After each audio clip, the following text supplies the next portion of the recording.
Welcome to the Beet with Jo podcast, where we dive deep into the critical intersection of mental health and sports performance.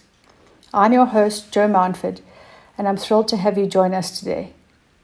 In this show, we explore the vital importance of mental wellness for athletes, coaches, support staff, parents, and anyone dedicated to enhancing player welfare.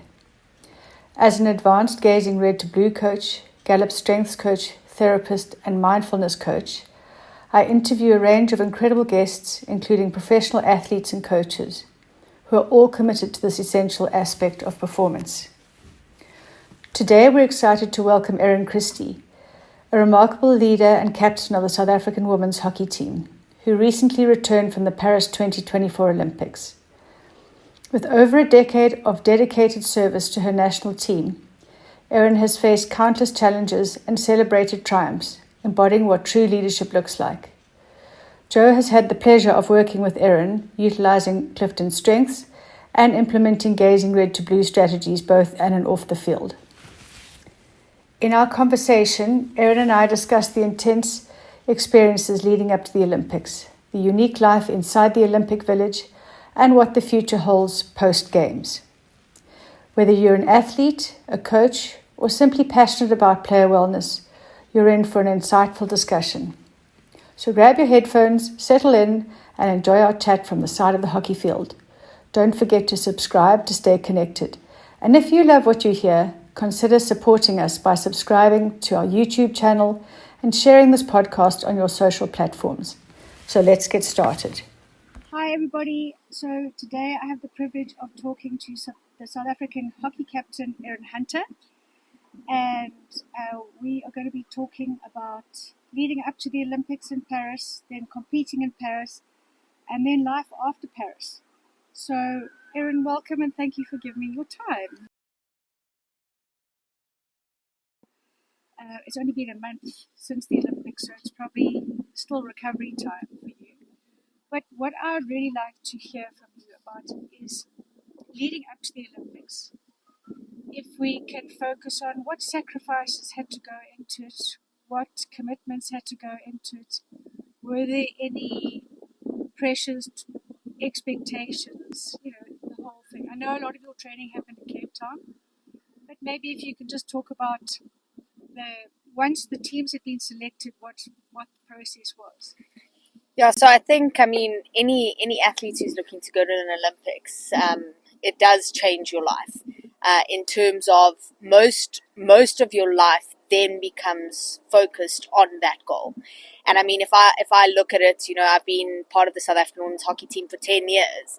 And if I had to look at my life decisions in the past 10 years, most of them were based around hockey, which is amazing. It's a privilege to be able to be in that position and to be able to do that and to be able to follow my dream and make sure that I give myself the best opportunity to be the best I can be. But obviously there is the human aspect of it, and being a human being does come into play. So in terms of sacrifices, there are so many. Over the years, your friends group becomes smaller because you just don't have that much time for friends. Fortunately, being part of a team sport, you do get that stimulation, that social stimulation from your teammates, which is amazing. Missing out on birthdays, on weddings, on family occasions, not being able to just, get up and go for a 10-kilometer run on a Saturday because that's not necessarily what's in your program.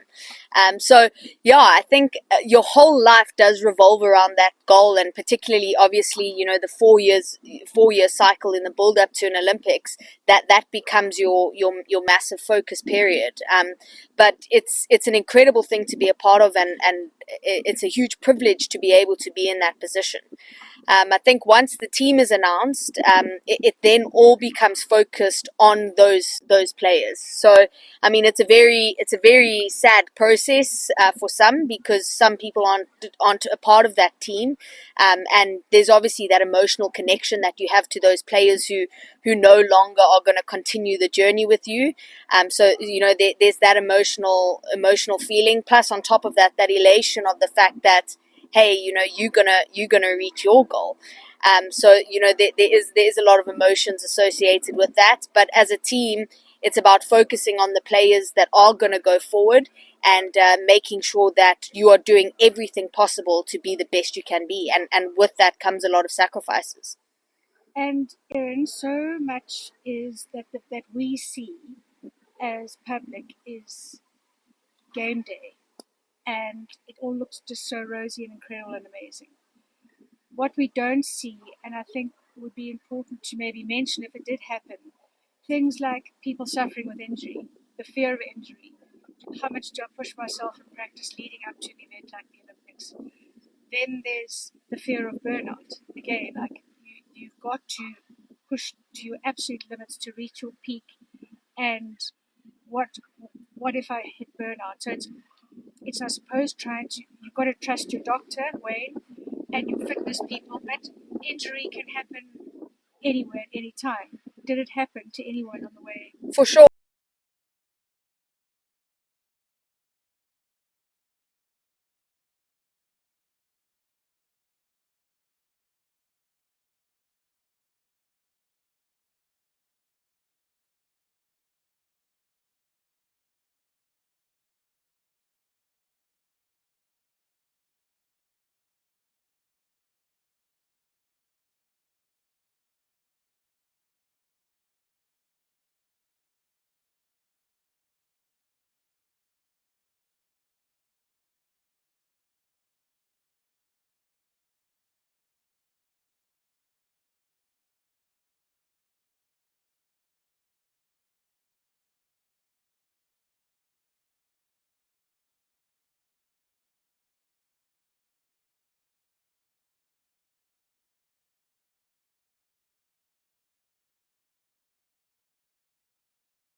when you were there? So as a team, we had set very specific expectations. For us, our first goal was to make the quarterfinals. And in order to do that, we needed to get out of the pool stages. So that for us meant we had to get some points, and we targeted specific teams. So for us, we wanted to make sure that we got points against the USA, Great Britain and Spain. Those were teams that we believed we could take points off, and that would then give us a really good opportunity to make those quarterfinals. Okay. So then what if that doesn't happen? Yeah, so I think, we were very fortunate in the way that our tournament was set up. So the two teams who we didn't necessarily think we not that we couldn't get points off, but it would be a lot more difficult to get points off, were Australia and Argentina. And those are the two teams we played first, which is always great because it gives us a bit of time to get into the tournament and get those nerves settled before we started playing those, must-win games. Yeah. And unfortunately, things didn't go according to plan. Our game against Great Britain, we didn't get points off of, and that was a knock because we believed that was a team we could have gotten points off of. And then, there's that moment of, okay, well, now the next two games are do or die. Because, 3 games, even if you get 1 point off of Great Britain, you've got a good opportunity to maybe get 1 point off the other teams. But because we didn't get that 1 point or the 3 points off Great Britain, it then meant that the next two teams we played, which was then Spain and USA, there was a lot more pressure on those games, and we needed to perform. So, did you use any skills to try and, yes, there's pressure, score is important. Were there any things that you as the captain were able to share with the team or use as a team to keep you goal orientated, as in with your intentional goals? Because it's so easy to focus on the scoreboard, and that means you divert it. That means you're not setting out to do what you're trying to do. Were there times you felt the team was too scoreboard orientated, or were you able to stay on task, or how would you think? So I think for us, it's very important to not let the moment take away from the game. Yeah. Because at that high level, it is the small moments in the game that make a massive difference. And so, don't let the big moments stop you from performing in the small moments. And for us, we always try to focus on one quarter at a time. So hockey is split into 15 quarters, and we would view one 15-minute quarter as a time. And then there were other periods in the game where we would try and recognize where either we were on the up, we were on the up and we put more pressure and make sure that, we're using that, or identifying when we were on the down. And when we were on the down, the focus is different. The focus then becomes on keeping the ball, making sure that we are playing a little bit more safer down the sides of the field. So being able to recognize those moments becomes extremely important. And whether we did it correctly or not, probably not. We probably didn't recognize those moments as best as we could have, but it was definitely something that we tried to do. Okay. That's, yeah. And I think just being, again, aware of when things need to be changed or shifted or reassessed. Well, that's one bit of control that you do have. For sure. Is the awareness. Then, I think this is such an important part of an athlete's journey, and probably not spoken about that often, is how many months was it after the selection to the Olympics? So I think the team was selected in May. But you started the build-up in January, February. Yes. So 7 months, say. All sacrifices made, all gunning on the Olympics, playing hockey, the team's best interest at heart, all focused, and then it's all at the Olympics, and it's all hockey, and it's all elite athletes and everything. Then you leave. What is the feeling? Sure. Any Olympic athlete will tell you that post-Olympic feeling is tough.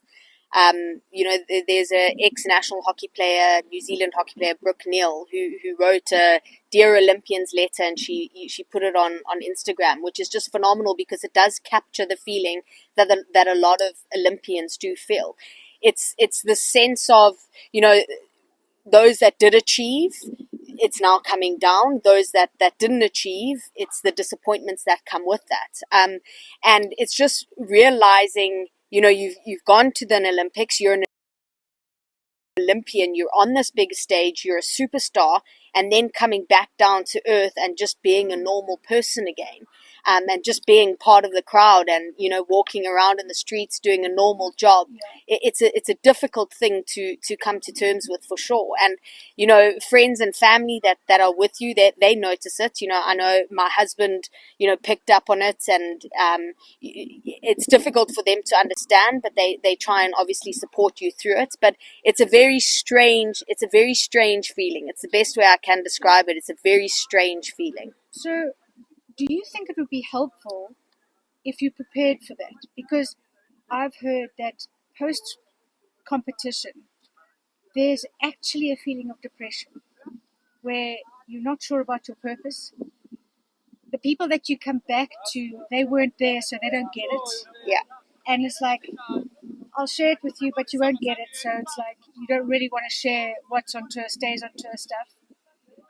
And for some people, they're retiring. So again, what's my purpose? Who am I if I'm not that sports person? And as you said earlier, it's human first.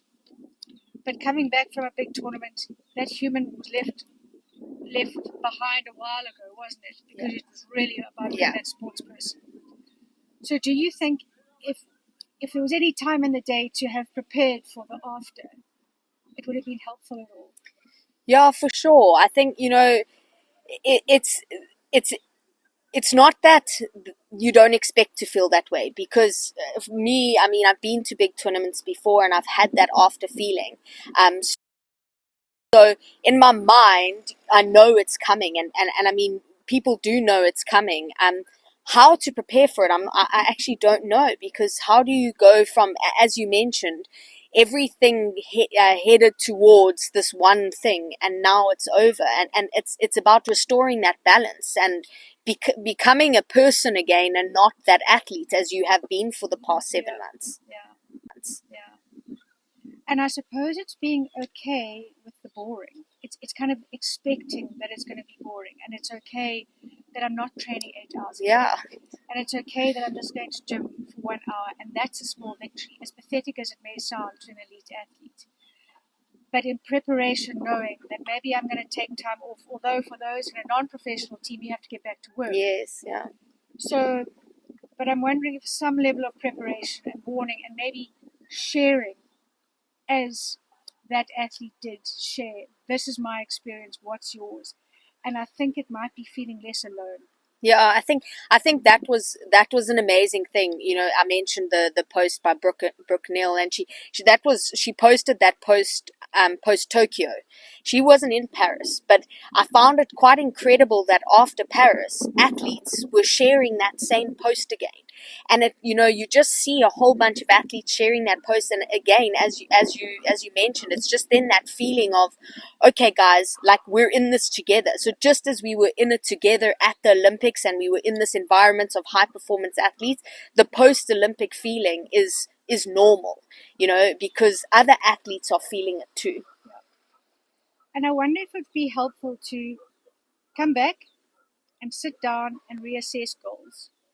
And they're not being hockey goals, for example, not sports goals, but just redefine your goals. Yeah. And just so again, it's the purpose. Just getting back to it. I'm not sure, but it's just a conversation to have. Yes, definitely. And I think just acknowledging that I'm feeling low and I'm feeling unmotivated, and I'm actually going to give myself another month.